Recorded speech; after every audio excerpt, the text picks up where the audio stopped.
Morning students. हमने last lecture में electrolysis के बारे में स्टडी की थी।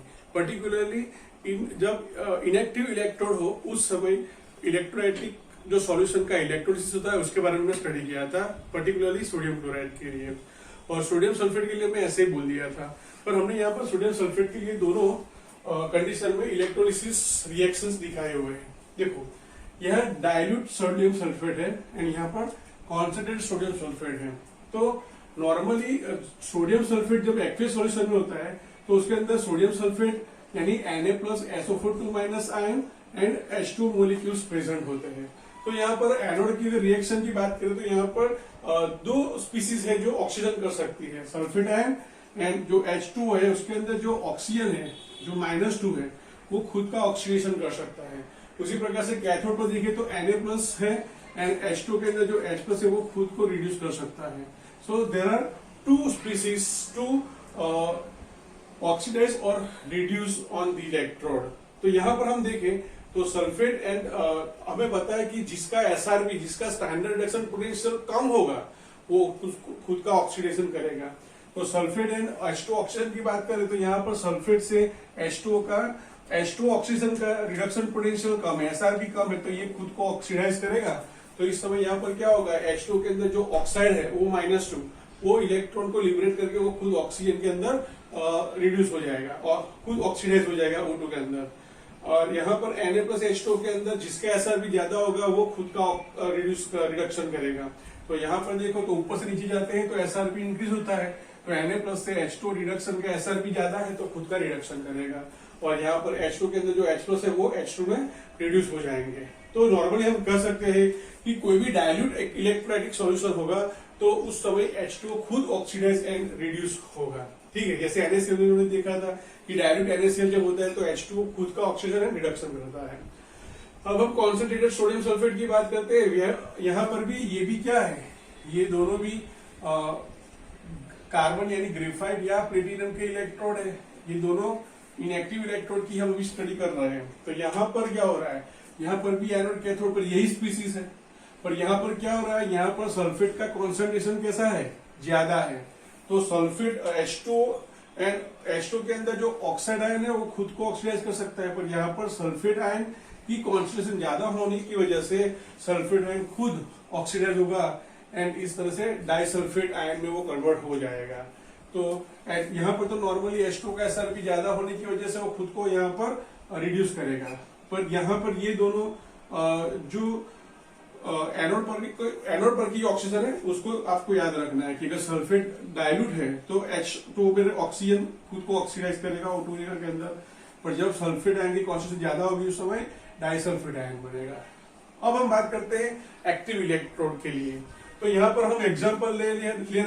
यहाँ पर है सपोज डाइल्यूट NaCl, डाइल्यूट हो या कॉन्सेंट्रेटेड हो, डाइल्यूट हो या कॉन्सेंट्रेटेड NaCl हो, पर यहाँ पर जो हमारे इलेक्ट्रोड है, सपोज मान लो कि यहाँ पर ये भी सिल्वर है और ये भी सिल्वर का ही इलेक्ट्रोड है। ठीक है, ये एनोड है, ये कैथोड की तरह एक्ट करेगा, प्लस के साथ जुड़ा हुआ बैटरी के प्लस के साथ जुड़ा हुआ इलेक्ट्रोड एनोड है और माइनस के साथ जुड़ा हुआ इलेक्ट्रोड कैथोड होता है। तो यहाँ पर NaCl का ये डाइल्यूट है या कॉन्सेंट्रेटेड है, फिर भी यहाँ पर जो रिएक्शन होगा वो हम जैसा सोच रहे हैं, जैसे हमने इलेक्ट्रिक इलेक्ट्रोड के अंदर देखा था वैसा यहाँ पर नहीं होने वाला है। तो देखते हैं यहाँ पर क्या होता है। तो यहाँ पर एनोड एंड कैथोड के लिए स्पीसीज तय करते हैं कौन कौन सी है, एनोड के लिए एंड कैथोड के लिए। तो एनोड की अगर हम बात करते हैं तो एनोड के लिए पहले हमें नेगेटिव N आयन चाहिए। तो डाइल्यूट या कॉन्सेंट्रेटेड Cl- तो है ही है वहां पर, और एक्वियस सॉल्यूशन है यानी उसके अंदर H2 भी है जिसके वहां ऑक्साइड आयन खुद को ऑक्सीडाइज कर सकता है वहां पर। साथ में यहाँ पर जो सिल्वर है एक्टिव इलेक्ट्रोड है और एक्टिव इलेक्ट्रोड खुद ऑक्सीजन रिडक्शन में पार्टिसिपेट हो सकता है। तो यहाँ पर AgB प्रिफरेंशियल डिस्चार्ज के लिए वो भी एक उम्मीदवार है। तो यहाँ पर देखो, अब एनोड पर यहाँ पर 3 स्पीसीज है, एक मोलिक्यूल है, एक एटम है एंड एक एन आयन है। तो इन तीनों में से जिसका SRP कम होगा वो खुद को वहां पर ऑक्सीडाइज करेगा, तो नीचे से ऊपर जाएगा तो SRP कम होगा। तो देखो Cl- से ज्यादा H2O कम SRP H2O का है यानी ऑक्सीडेशन करने की टेंडेंसी H2O की ज्यादा है Cl से, और उसके भी ऊपर देखे तो Ag प्लस है। तो सबसे कम SRP किसका है? Ag का है। तो यहां पर क्या होगा, यहां पर जो इलेक्ट्रोड है एनोड की तरह जो एक्ट कर रहा है वो खुद वहां पर ऑक्सीडाइज हो जाएगा। Ag प्लस, मैं यहां पर इस तरह से लिखता हूं, यहां पर क्या आ रहा है, सबसे लेस SRP, यहां पर सबसे लेस या लिस्ट बोलो, यहां पर तीनों में सबसे लेस SRP किसका है? सिल्वर का है। तो सिल्वर का SRP स्टैंडर्ड रिडक्शन पोटेंशियल कम होने की वजह से यहां पर एनोड पर क्या होगा, जो Ag सॉलिड जो हमारा इलेक्ट्रोड है वो खुद ही Ag प्लस में कन्वर्ट हो जाएगा एंड सॉल्यूशन के अंदर जाएगा इस तरह से। सो यहां से Ag प्लस सॉल्यूशन के अंदर गया। अब हम कैथोड की बात करें तो कैथोड पर कैट आयन होने चाहिए। तो यहां पर देखिए कैथोड पर तो एक तो Ag प्लस आयन खुद है, फिर Na प्लस आयन भी है और H2O भी है, H2O रिडक्शन वाला यानी ये। तो ये देखो यहां पर सबसे SRP ज्यादा किसका, जो नीचे होगा उसका SRP ज्यादा होगा। तो Ag प्लस सबसे नीचे है, Ag plus H2O and Na plus. तो सबसे कम किसका है यहाँ पर, तो कि Ag का है। तो Ag यहाँ पर SRP सबसे ज्यादा होने की वजह से खुद को यहाँ पर रिड्यूस करेगा। तो यहाँ पर हम लिख सकते हैं कि मोर SRP गेन टू अदर्स, यानी ये यहाँ पर खुद को रिड्यूस करेगा। तो यहाँ पर क्या होगा, कैथोड पर जो सॉल्यूशन में Ag प्लस है वो इलेक्ट्रॉन लेकर रिड्यूस होगा और Ag में कन्वर्ट हो जाएगा। ये Ag कैथोड पे जाएगा और ये Ag एनोड का था, इसलिए मैं यहाँ पर एनोड लिख देता हूँ यहाँ पर। तो अगर हम इसका सेल रिएक्शन देखें तो electron electron cancel, Ag plus cancel. तो यहाँ पर क्या हुआ, जो एनोड वाला Ag था वो कैथोड पर क्या हो गया, डिपोजिट हो गया। तो याद रखो फ्रेंड्स कि जब एक्टिव इलेक्ट्रोड जब होता है तो उस समय ऑलवेज क्या होगा, उस समय एक्टिव इलेक्ट्रोड खुद ही ऑक्सीडाइज होगा और उसके बाद वही खुद रिड्यूस होगा, कैथोड पर डिपोजिट होगा फ्रेंड्स। तो एक बात ये भी याद रखो, यहाँ पर जो EMF सीरीज रखी हुई है उससे उसको याद रखने की जरूरत नहीं है, जस्ट इतना याद रखो। इलेक्ट्रोलिसिस के बारे में बात करता हूँ तो इलेक्ट्रोलिसिस के अंदर जो पॉजिटिव आयन होगा वो 99 या 100% पॉजिटिव आयन मेटल आयन ही होगा। तो मेटल जब होगी तो वो खुद को क्या करेगा, ऑक्सीडाइज करेगा। इनएक्टिव की बात कर रहे हैं, जब इनएक्टिव इलेक्ट्रोड होगा तब उस समय कोई भी मेटल आयन होगा वो खुद को ऑक्सीडाइज करेगा। और आपको जस्ट एन आयन याद रखने पड़ेंगे, एन आयन जो होगा उसके हिसाब से उसका ऑक्सीडेशन होगा।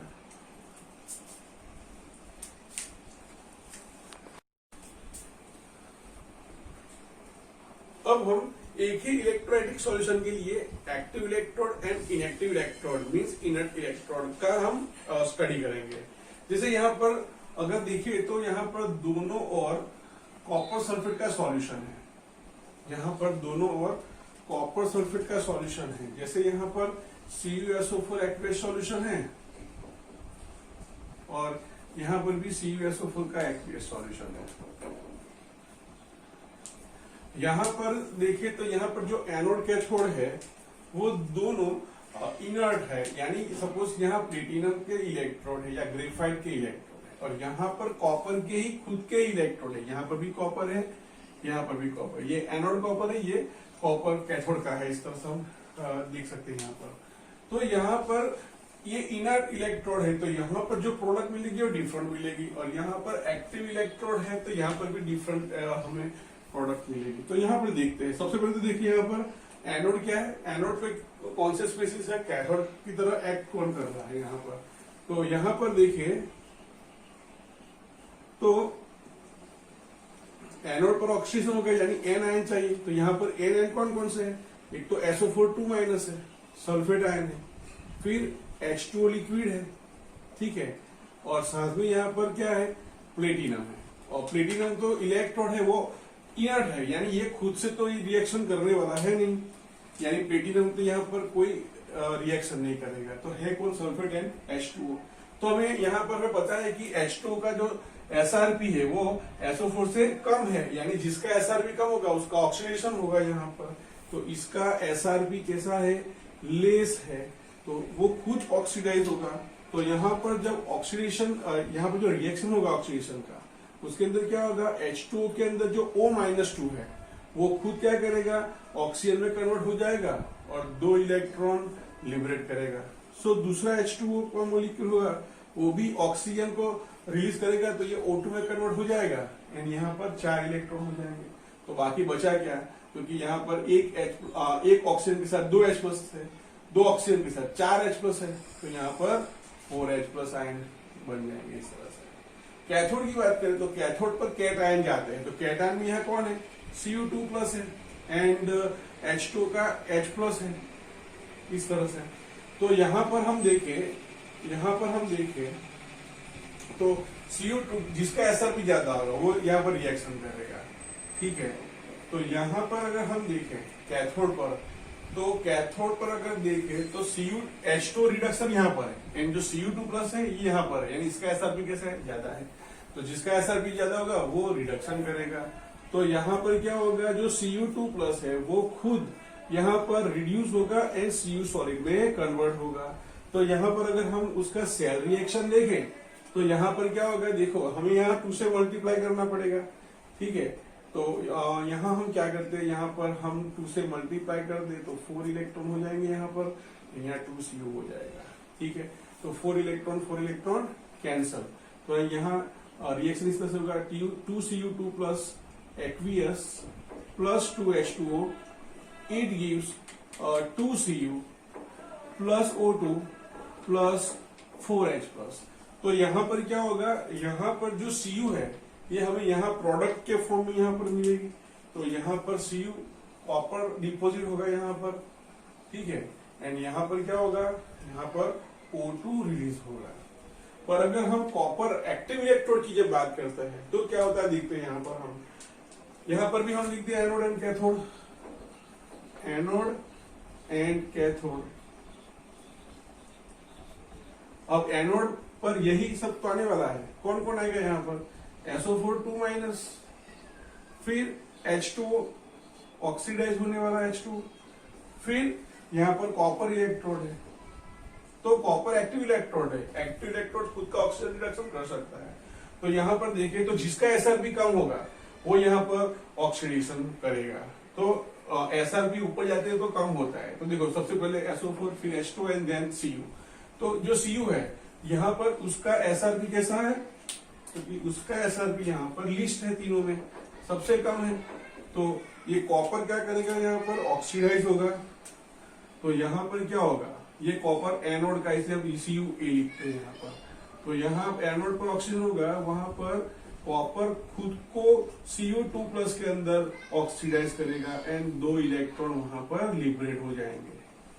कैथोड की बात करें तो कैथोड पर क्या है, कैटायन चाहिए। तो कैटायन में यहाँ पर क्या है, Cu2+ है सॉल्यूशन के अंदर, फिर H2 के अंदर ऑक्सीजन जो H+ है वो ऑक्सीडाइज हो सकते हैं, रिड्यूस हो सकते हैं एंड बस ये दोनों है Cu2+ एंड H2O, ठीक है। और अगर इलेक्ट्रॉन ले कॉपर का तो ये भी हो सकता है, पर कॉपर तो रिड्यूस नहीं होने वाला है, तो ये पॉसिबल नहीं है।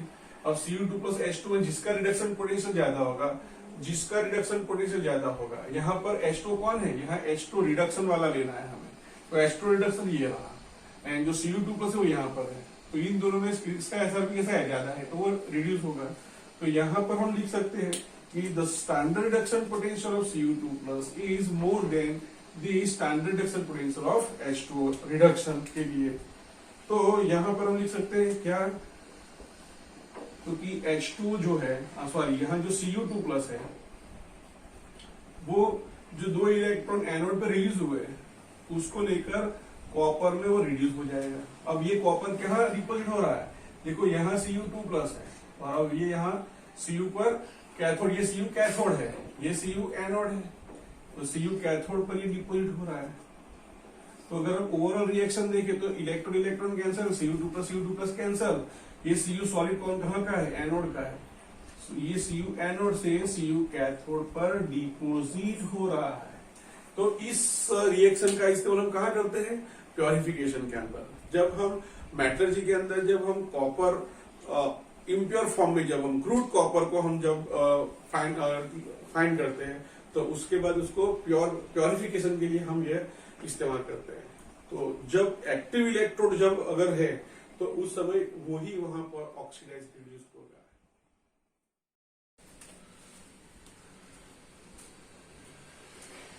अभी तक हमने इलेक्ट्रोलाइटिक सेल को हमने क्वांटिटेटिव एस्पेक्ट्स में हमने उसका स्टडी किया। क्वांटिटेटिव एस्पेक्ट्स दैट मींस कि हमें जो प्रोडक्ट मिल रही है एनोड एंड कैथोड पर, इलेक्ट्रोड्स पर, वो कौन सी मिलेगी उसके बारे में अभी तक हमने स्टडी किया।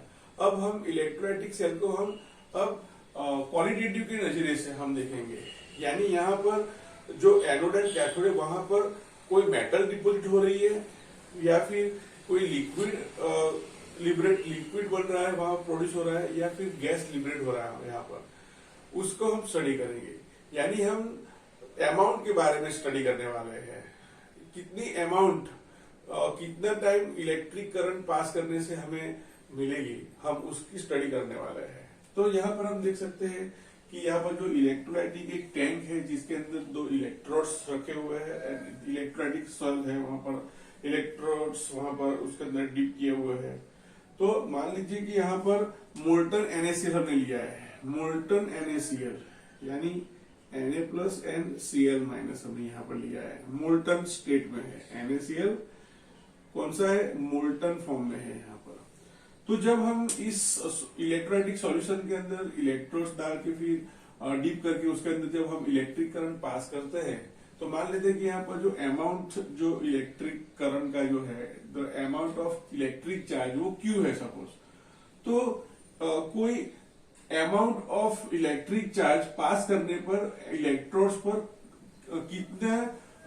कितनी प्रोडक्ट्स हमें यहाँ पर डिपोजिट या लिबरेटेड फॉर्म में मिलेगी। जैसे यहाँ पर NaCl है तो यहाँ पर सबसे पहले क्या होगा, जब इलेक्ट्रिक करंट पास होगा तो इलेक्ट्रॉन्स जो है वो इलेक्ट्रॉन्स तो कि कैथोड पर आएंगे और वहां से तो यहाँ पर क्या होगा, नॉर्मली यहाँ पर क्या होगा कि जो कैटायन है वो वहां पर इलेक्ट्रॉन से डिपोजिट होकर इलेक्ट्रॉन को रिड्यूस करके वो खुद यहाँ पर डिपोजिट होगा सोडियम के फॉर्म में यहाँ पर। एंड जो क्लोरीन है जैसे Cl- N फॉर्म में है, वो इलेक्ट्रॉन लिबरेट करके ये कैथोड पर Cl2 के फॉर्म में गैसेस फॉर्म में डिपोजिट होगा।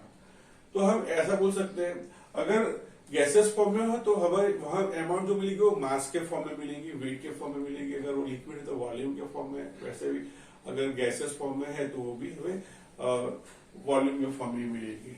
तो यहाँ पर हम बोल सकते हैं कि the amount of substance deposited or liberated at the particular electrode is directly proportional to the electric current passed through the electrolytic cell।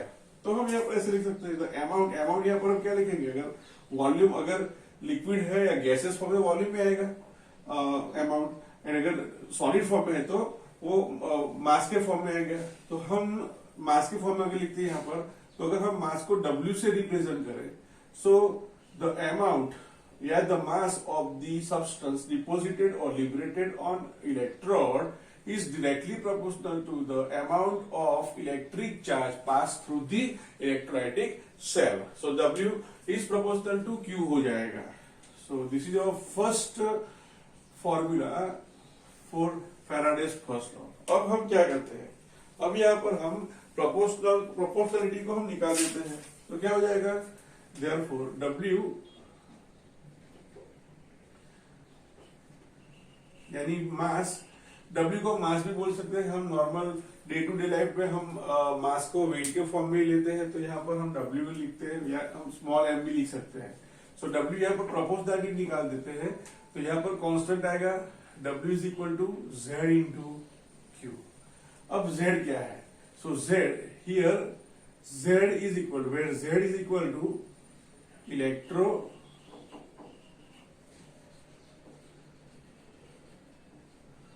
electrochemical equivalent constant।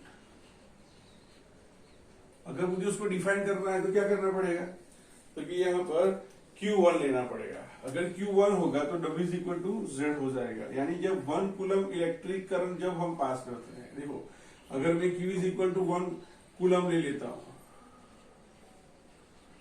तो उस समय क्या होगा, W is equal to mass deposited or liberated on electrode is equal to Z हो जाएगा जब Q is equal to 1 लेंगे तब। सो इसको हम डिफाइन कर सकते हैं कि जब हम इलेक्ट्रोलाइटिक सेल के अंदर 1 कूलम इलेक्ट्रिक करंट जब पास करते हैं, 1 कूलम इलेक्ट्रिक चार्ज पोजेसिंग जब करंट को हम पास करते हैं, उस समय जो हमें मास मिलता है प्रोडक्ट का, ठीक है, उसको क्या बोलते हैं, इलेक्ट्रोकेमिकल इक्विवेलेंट कांस्टेंट। अब Z क्या, अब Z की वैल्यू क्या है, तो यहां पर हमने बोला है कि इक्विलिब्रियम इलेक्ट्रोकेमिकल इक्विवेलेंट कांस्टेंट्स है, तो हम यहां पर लिख सकते हैं कि Z इज इक्वल टू, यहां पर होगा इक्विवेलेंट वेट बोलो या मास बोलो ओवर फैराडे कांस्टेंट। तो अब यहां पर शॉर्ट में लिख सकते हैं कि equivalent weight is equal to क्या होगा, equivalent weight upon Faraday constant. अब इक्विवेलेंट वेट क्या है, तो कि मोलर मास, अगर मोलिक्यूल के फॉर्म में तो मोलर मास, और अगर हम एटम के बारे में बात करें तो वहां पर एटॉमिक मास आएगा। सो मोलर मास और एटॉमिक मास, सो हम इसको इसे लिख सकते हैं Z is equal to molar mass या मोलिकुलर वेट अपॉन और इक्विवेलेंट मास, ठीक है। इसको इस तरह से लिखते हैं, इक्विवेलेंट मास है तो स्मॉल से लिखेंगे तो ज्यादा पता चलेगा। इक्विवेलेंट वेट, या हम W लिख दें, चलो इक्विवेलेंट वेट, यहाँ पर भी हम वेट ही बोल रहे थे, हम वेट ही लिखते हैं यहाँ पर, मोलिकुलर वेट और equivalent weight upon n factor into Faraday constant. तो ये फॉर्मूला बन गई। अब Z को जब हम इस फॉर्मूला में रखेंगे तो अब देखो यहाँ पर Q is equal to IT भी है। Q इज इक्वल टू क्या होगा, हमें पता है, यहाँ पर लिख देता हूं यहाँ पर कि Q is equal to what, तो क्या हमें इलेक्ट्रिक करंट की डेफिनेशन पता है, I is equal to Q by T, therefore Q is equal to what, I into T। तो क्योंकि जगह पर हम I इंटू T रखे तो क्या हो जाएगा, W is equal to Z into I into T। तो एक फॉर्मूला बन गया ये। अब हम यहाँ पर जो Z है, अगर इसके हम वैल्यू रख दें तो फॉर्मूला क्या बन जाएगा, therefore Z is equal to molecular weight और equivalent weight into I into T upon n factor into Faraday constant। ठीक है, तो इस तरह से हम इसको इस फॉर्मूला से हम, अब यहाँ पर हम क्या कर सकते हैं, यहाँ पर इस फॉर्मूला से हम कितना Z मिलेगा वो पता कर सकते हैं। अब देखो यहाँ पर क्या किया मैंने, W का ये फॉर्मूला है जहां पर Z की वैल्यू नहीं रखी, तो हम यहाँ पर क्या लिख देंगे, W, इक्वेशन नंबर इसको 1 भी देते हैं, इक्वेशन नंबर 2 देते हैं इसको, ये इक्वेशन नंबर 1 है। So putting the values of Z into, मैं डायरेक्टली लिखता हूं, इंटू इक्वेशन नंबर 2 हो जाएगा यहाँ पर।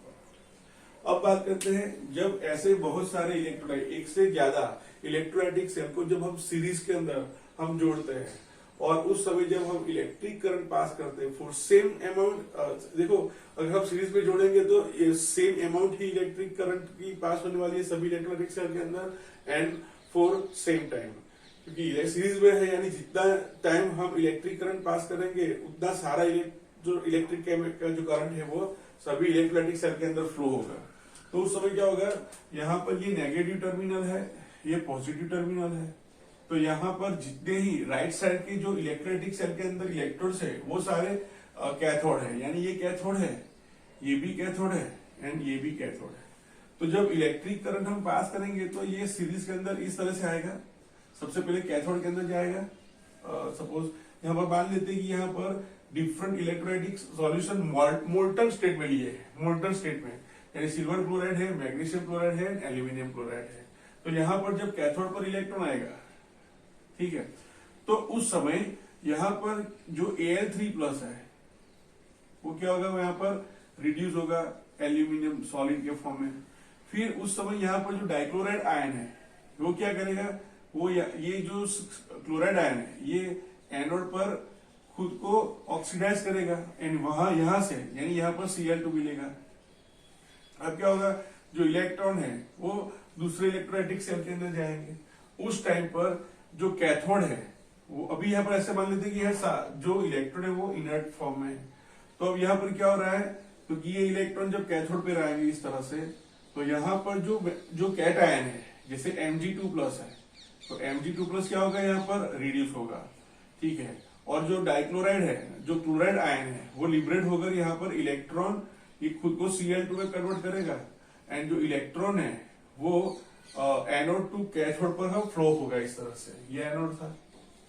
अब ये इलेक्ट्रॉन दूसरे इलेक्ट्रोलाइटिक सेल के कैथोड पर पास होंगे, तो यहाँ पर ये जो कैथोड है वो नेगेटिव बनेगा। उस समय वहां पर जो पॉजिटिव आयन है वो क्या होगा, खुद को वहां पर रिड्यूस करेगा और वहां पर Ag के फॉर्म में वहां डिपोजिट होगा।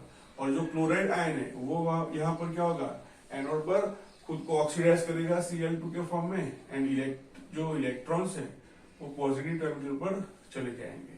तो यहाँ पर ऐसा यहाँ पर हम फैराडे ने बोला कि यहाँ पर जो हमें अमाउंट मिलती है, जो मास मिलता है प्रोडक्ट्स का, जैसे यहाँ पर हमें Ag मिलेगा, मास ऑफ Ag या वेट ऑफ Ag मिलेगा। यहाँ पर क्या होगा, तो कि वेट ऑफ मैग्नीशियम मिलेगा एंड यहाँ पर क्या होगा, वेट ऑफ एल्यूमिनियम होगा। तो क्या इन सभी की जो अमाउंट होगी वो सेम होगी? नहीं, सेम नहीं होगी। तो फैराडे ने क्या बोला कि जब हम डिफरेंट इलेक्ट्रोलाइटिक सेल के अंदर डिफरेंट इलेक्ट्रोलाइट्स लेकर जब हम उसके अंदर same amount of electric current same time के लिए जब हम पास करते हैं, यानी कि जब हम उसको सीरीज में इलेक्ट्रोलाइटिक सेल को जोड़ते हैं, उस समय डिफरेंट इलेक्ट्रोड्स पर जो हमें अमाउंट मिलेगी प्रोडक्ट्स की वो डिपेंड करेगी on the equivalent mass of that ions. तो अगर यहाँ पर मान ले तो यहाँ पर इसका इक्विवेलेंट वेट क्या हो जाएगा, इक्विवेलेंट वेट ऑफ सिल्वर